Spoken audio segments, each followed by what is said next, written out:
Hi hello friends எல்லாருக்கும் எல்லாம் என்ன பண்ணிகிட்ருக்கீங்க? சாப்பிட்டீங்களா? ஆனால் அந்த தேவையில்லாமல் சில சாக்கடையை வந்து வந்து வந்து வந்து வந்து இந்த பேக்கைட்லேருந்து நிறைய ஏன் நீங்கள் கரெக்டாக இருந்தால் உங்களோட ஐடியிலேருந்தே எனக்கு மெசேஜ் பண்ணுங்கள். பேக்கைட்லேருந்து பண்ணுறீங்கல்ல, நீங்கள் எதுவாக இருந்தாலும் என்கிட்ட நேராக பேசுங்க. அதை விட்டு இந்த பேக்கைட்டில் வந்துச்சு சரினா சாக்கடைங்கெல்லாம் இப்படி வச்சுட்டு இருக்குது. சில பேர் சாக்கடைலாம் சொல்கிறேன், நல்ல நல்ல கம்மாடைக்கு நல்லவங்களுக்கு யாருக்கும் சொல்ல.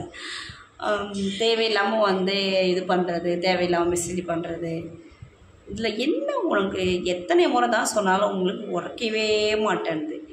ஏன் தான் இப்படி பண்ணுறீங்களே தெரியல. சி சி சி சி சி கரமும் ஒரு கமெண்ட் ஓப்பன் பண்ண முடில, ஒரு எதையுமே பார்க்க முடியல. அந்த அளவுக்கு கேவலமாக அடித்து வைக்கிறீங்க. எப்பா சாமிங்களா, ஏன் தான் அப்படி உயிர் எடுக்கிறீங்களே தெரியல. எப்போ பார்த்தாலும் எல்லாம் இன்ஸ்டாவில் அடிச்சுட்டு இருக்கீங்க. சி காரணம் சொன்னாங்க.